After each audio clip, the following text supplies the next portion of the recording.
पे? क्या सरकार किसके दबाव में? जाति जनगणना का आदेश जो सरकार दे रही है या जो है विपक्ष के दबाव में दे रही है। फूल हमने बहुत देखा, गुलाब जैसा नहीं। नेता हमने बहुत देखा, ओम प्रकाश जैसा नहीं, ओम प्रकाश जैसा नहीं। ये ओम प्रकाश राजभर के सच्चे सिपाही दहाड़ते हुए नजर आए हैं। और बता दूं कि दहाड़ते हुए ओम प्रकाश राजभर एक बयान दे दिए है कि अगर राजभर के बेटवा को 100 रुपया दिया जाए तो जाकर नकली कट्टे जो है खरीदते हैं। क्या आपका बेटवा यही काम करता है?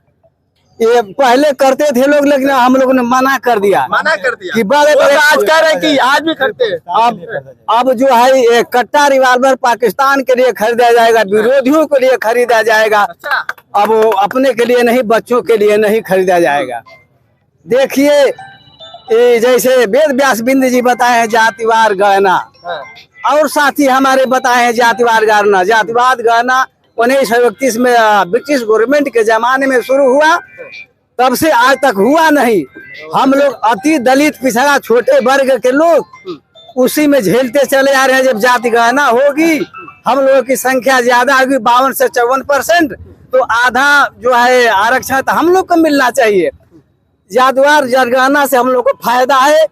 धन्य हम मानवर मोदी जी को और योगी जी को, मानव ओम प्रकाश जी को हम बधाई देते हैं कि आज से नहीं 22 वर्ष पहले से संघर्ष हुआ है, आज भी होता है, हम भी चलते हैं।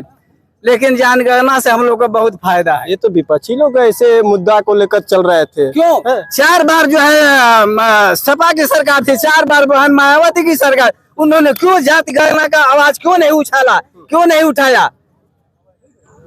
अगर कोई नेता है तो ओम प्रकाश राजभर जी अति दलित गरीब पिछड़ों और आरक्षण और जनगणना की आवाज सदन से सड़क तक उन्हीं ने उठाया। और तो आरक्षण अभी तक कहाँ मिला? अभी तो कह रहे कि आरक्षण अब हो जाए, जब कह दिए तो हो गया।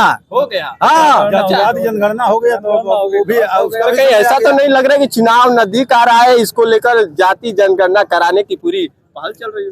भाई ठीक बात है, जब उनका दोनों तलवार में दोनों तरफ धार है तो हम मतदाता के भी तलवार में दोनों तरफ धार है। इसका जवाब हम लोग करारा देंगे।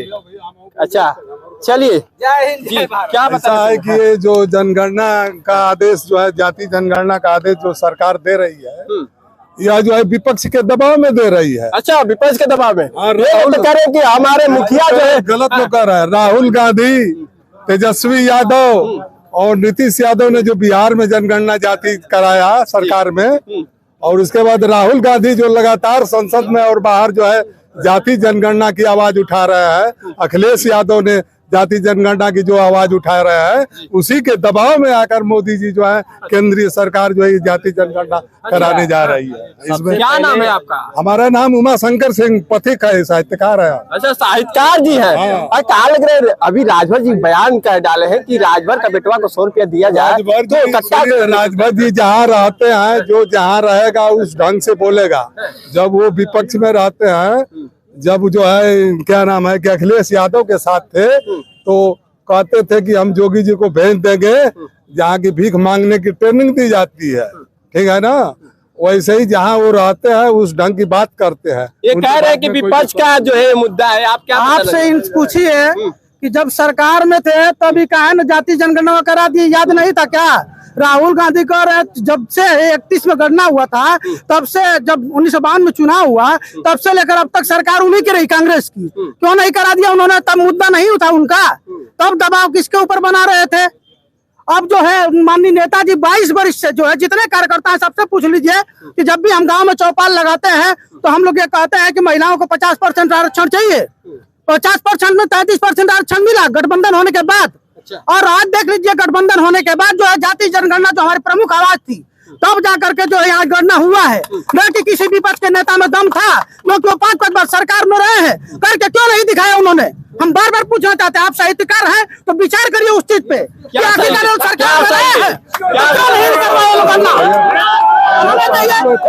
किसके दबाव में? ऐसा है कि जब वो सरकार में लोग थे तो बिल्कुल कराने के पक्ष में थे। अच्छा, ठीक है ना। और तब तक जो है बीजेपी की सरकार आ गई झूठी बातें नारों की वजह से। 74 साल सरकार में रहने के बाद बीजेपी गवर्नमेंट आई है ना, तो 74 साल इनको लग गया खाली गणना कराने के लिए कि हम गणना कराएंगे। किसके दबाव में नहीं कराई है तो बता दे, क्यों नहीं कराए? जब माहौल बना है जातिगत जनगणना की, जब जरूरत महसूस हुई है उसके अनुसार अब माहौल मैं बता रहा हूँ कब बना है माननीय, और जो है अब होने जा रहा है। अब मैं बता रहा हूँ सुनिए। तो सीधा सीधा क्या मकसद इसका निकाला जाए? इसका मकसद ये निकाला जाए कि जाति जनगणना होगी तो जैसे मतलब राजभर है, कितने जो है चौहान है, कितना ये है, कितनी जातियां हैं, तो आरक्षण जब होगा तो उस जाति प्रतिशत के अनुसार जो है आरक्षण दिया जाएगा। और बैकवर्ड का जो आरक्षण है 27%, जैसे बिहार में 65% हुआ है, वैसे अब इसको बढ़ाना पड़ेगा। पहले सुनिए माहौल कब बना है? अरे सर जी सुन के जाइए। नहीं सुन के सर, आप सुन के जाना पड़ेगा। आप सुन लीजिए 2 मिनट। माहौल कब बना है? जब 2022 में गठबंधन हम लोगों के साथ अखिलेश यादव ने किया और मंच पर जब नेता ने चढ़ा करके उनको और ओम प्रकाश राजभर जी सामने चिल्लाने लगा कि जाति जनगणना हम कराएंगे, सरकार में जब आएंगे तब जाके इनको याद आया कि अरे जाति जनगणना भी कराना है क्या इस देश के अंदर में। तब जाके माहौल बना है। और देख लीजिए कि उसी माहौल का नतीजा है कि राहुल गांधी उधर अलग चिल्लाने लगे कि हम जाति जनगणना के पक्ष में। तब कहा थे जब सरकार में थे, तब तो जाति जनगणना आप आराम से करा सकते थे, केंद्र से लेकर राज्य तक थी। चलिए बताइए माहौल कब बना? जब ओम प्रकाश राजभर जी जब खुले मंच से चिल्लाने लगे कि जाति जनगणना देश के अंदर जरूरी है और जब जाति जनगणना होगी देश के अंदर में तब जाकर के जो है जो दबे कुचले लोग हैं, जो शिक्षा से वंचित है, नौकरी से वंचित है, जिनके पास आवास, शौचालय, पेंशन नहीं है, उनको अलग से व्यवस्था आएगी और उनको भी जो है समाज के अंदर जो है एक समान अधिकार मिलेगा जीने के लिए सम्मान के साथ। ये जाति जनगणना है। क्या कहना चाहे? देखिए जो भाई साहब बता रहे थे कि जाति जनगणना दबाव में बनाए हैं, तो जब जाति जनगणना करानी थी तो उस समय माननीय मुलायम जी और अखिलेश जी दोनों आपस में उलझे हुए थे। दोनों आपस में उलझे थे कि जाति गणना हम लोग नहीं कराएंगे, हम अपने गणना कराएंगे। वो अपने परिवार का गणना करा रहे थे, कहीं शिवपाल से करा रहे थे, कहीं अखिलेश से करा रहे थे, कहीं अपने दोनों मंच पर लड़ रहे थे। यही जनगणना है। जब अपना शिष्टाचार नहीं और समाज का जनगणना कैसे कराओगे? ये उस समाजवादी पार्टी का नीति। जब 4 बार लगातार मुख्यमंत्री रहे उस समय नहीं था, उस समय नहीं दबाव था। जब मुख्यमंत्री पद से हट गए तो दबाव बनाना शुरू कर दे। ये कैसा दबाव है? जब हम किसी पद पर रहेंगे तभी किसी को दबाव बना सकते हैं। जब हम मुख्यमंत्री से हट गए उस समय आप आज कह रहे हैं कि दबाव में आकर। ये 22 वर्षों से हम लोगों की लड़ाई चल रही थी जाति जनगणना। अब आज जाकर के जो है सफल हुआ और आज विपक्षियों का जो है सीना फट रहा है, कलेजा फट रहा है कि ये हमारे दबाव में। अरे दबाव के साथ, ये हमारी सरकार है, एनडीए की सरकार है, ये समझौते की सरकार है। तो समझौते की सरकार जो है अपने जो है एनडीए के प्रमुखों को लेकर के जो है ये व्यवधान बनाया गया कि हम जाति जनगणना कराएंगे। बहुत बहुत धन्यवाद। आपने देखा खास ये तस्वीर, खास इस वक्त जोराबाद विधानसभा से। नमस्कार।